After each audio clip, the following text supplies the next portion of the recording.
C'est avec un grand plaisir que nous vous recevons cette année à nouveau à La Rochelle. Depuis maintenant 6 ans, l'université E5T a pris pleinement sa place et c'est pour nous aussi l'occasion de faire état des travaux que nous menons au sein de la ville de La Rochelle, mais surtout au sein de la communauté d'agglomération. Dans différents ateliers, je sais que Brigitte Deveau l'a déjà évoqué hier, que Gérard Gouron l'évoquera également dans une table ronde. Il est clair que le grand projet que porte l'agglomération, qui s'inscrit dans notre projet d'agglomération, c'est le programme TIGA, Territoire de grande ambition. Je sais que les uns et les autres, dans d'autres collectivités et à travers vos entreprises, vous participez à ce projet qui a été porté par l'État. Je sais que la région Nouvelle-Aquitaine est engagée sur un programme très dédié sur la viticulture. Nous, ici, nous sommes très engagés sur un programme que je vais qualifier, en manquant un peu d'humilité, de très global. On est sur un programme Zéro Carbone 2040, qui est un programme extrêmement ambitieux pour notre territoire, et un programme qui a comme intérêt, et c'est une des raisons pour lesquelles nous avons été retenus en shortlist dans ce programme, eh bien, c'est qu'il sera duplicable à d'autres territoires de taille intermédiaire ayant des caractéristiques similaires aux nôtres. Donc c'est un projet qui est à la fois un beau projet pour l'ensemble des acteurs de notre territoire, et c'est une des raisons pour laquelle nous avons été très heureux et très fiers d'avoir à nos côtés le Grand Port Maritime, qui vous a reçu hier sous une forme de before. Alors je ne sais pas s'il y aura un after, mais en tout cas, il y a eu une avant-première au Grand Port Maritime, et tous ceux qui ont participé m'ont dit combien cette réunion était importante.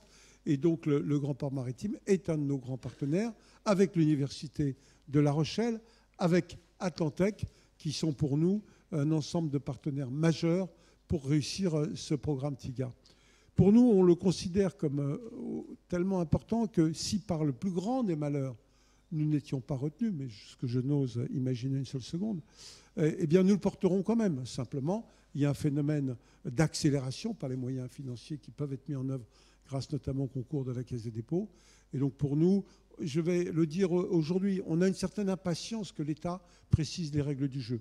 Il y a eu un petit peu de report pendant le printemps, on peut comprendre, ce sont des projets novateurs, mais maintenant il faut que les règles du jeu, le cahier des charges auquel on devra répondre avec exigence, eh bien nous l'ayons sur cette rentrée de septembre. Le cabinet du Premier ministre nous l'annonce avant le 15 septembre. Il y a vraiment maintenant une impatience, parce que les équipes sont l'arme au pied, elles ont déjà travaillé, mais maintenant il faut qu'on rentre dans le dur du sujet.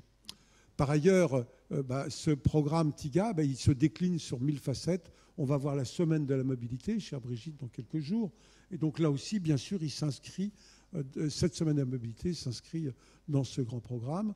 On a aussi, sur le plan des mobilités, tous les enjeux de déplacements multimodaux, et notamment les aménagements de la gare, parce que ces grandes orientations politiques, il faut qu'elles trouvent une traduction concrète sur le terrain, que les habitants ils voient les évolutions sur les mobilités. Ils le vivent déjà avec les réformes du réseau de bus, mais ce n'est pas suffisant. Il faut qu'on accélère sur les pistes cyclables, sur l'aménagement de la gare, sur les déplacements piétons, sur le reste de la place de la voiture dans notre cité. Il faut que nous nous adaptions, qu'on ne fasse pas que dire aux habitants voilà ce qu'il faut que vous fassiez, mais il faut aussi qu'on construise les conditions dans lesquelles ils puissent s'adapter. Un mot également sur un sujet auquel nous tenons beaucoup, c'est une exposition climat et océan.